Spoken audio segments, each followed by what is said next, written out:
Hello, two children of God. Can I share a bit of my testimony with you? Okay.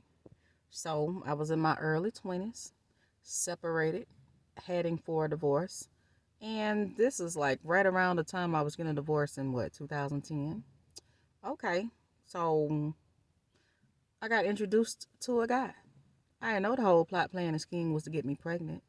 Long story short, I had a toddler at that time. And I was young. So, some people drives are just a little bit different when they're young. Okay. Let's just be clear. So, long story short, so the person that set me up with this guy that was some kin to them had tampered with the protection that we were using. Okay. All right. I didn't really get into it because this was a person that was pretending to be my friend and had been pretending to be my friend for a long time. And I've been through so many things that people were paid to be my friend. They were paid to be my friend. How many of you know that those assigned entities to you, those evil agents, they're usually there to get something from you, or either they're paid to be around you? I'm just being honest with you. This is my testimony because it happened to me several times. People were paid to be around me. Okay, so whatever. Long story short, um, so we ended up being physical or whatever, put it that way. And 5 minutes later, I'm like, okay, what was that? So notice now, when certain people come to you with an agenda, it's not anything that bring you any pleasure, not anything that bring you anything that you can value from, but they can benefit from it. You got to pay attention to what's going on. Okay, so whatever. Long story short, so I toiled and I wrestled with going to a church. Toiled and wrestled, toiled and wrestled, toiled and wrestled going to a church. They had called an apostle, or an apostle had came in town, and this was a woman. This was a woman apostle. Had a whole entourage with her. I mean, this lady, this was unusual. Nails, hair, her clothes, her entourage, everything was set. Everything was straight. Everything was in order. Let me help you to understand. This is when I was in my 20s, so this is like 15 years ago. Okay? Long story short, they had blonde hair. She had short hair. Remember how Cisco used to wear his hair back in the day? This lady had her hair cut that short, nice, like it was almost finger waved, almost blonde hair. So I didn't think nothing really of it. Long story short, that lady did an altar call. I ended up going to the church service. That lady did an altar call. Okay. And she had been in another church, and I kept feeling such an anointing, something that was drawing me. But I went to church that night. Long story short, and had been in church, but I was going through a divorce. I had just got a divorce, so I took a little break. And that night I went to church.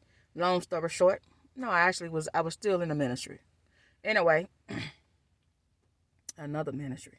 Long story short, um, yeah, probably around that time I was trying to do a women ministry off of another ministry that I was in. Okay. Long story short, um, that lady did an altar call. Like, I went up there. I had the baby in my arm that I had at that time. They was like, take the baby. So they took the baby, the ushers and all this other stuff. That lady laid hands on my chest. I don't know what she said, how she said it, what she did it, because it was inaudible.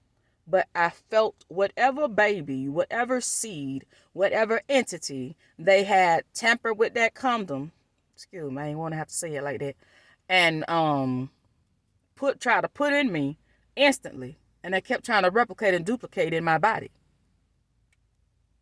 I felt it leave instantly. Instantly. Hear me clearly. Never had an abortion. Never had anything fall out of my body. Because she caught it at a time. It was very fresh and had just happened. I don't know who that lady is. I can't tell you if she a real child of God or not. It seemed like it. Because the devil can't cast out the devil from what I understand. Now, I told you this was like 15 years ago. But that moment came back to me. True children of God, be careful of those people that come in your life only to benefit them. When you look around and you don't have no benefit for these people being in your life, it's a reason for that. They say people are for a season, a reason, and a lifetime. Baby, one night stands are not what they all cracked up to be. I'm not being honest with you, true children of God. Like I said, it's like 15 years ago for me. She been there, done that. Hello? And they was trying to set her up. Let's be clear. You don't have to have an abortion. I'm not telling you to go out there and be promiscuous, because the Bible tells us we should not commit adultery and we should not fornicate. But what I am telling you, you don't ever have to get an abortion. You don't have to have that blood on your hands. What you need to learn how to do is say, God, take it out of me. Everything that needs to be in me, take it out of me. God, clean me. God, wash me with what? Hyssop, and make me white as snow. Be blessed, true children of God.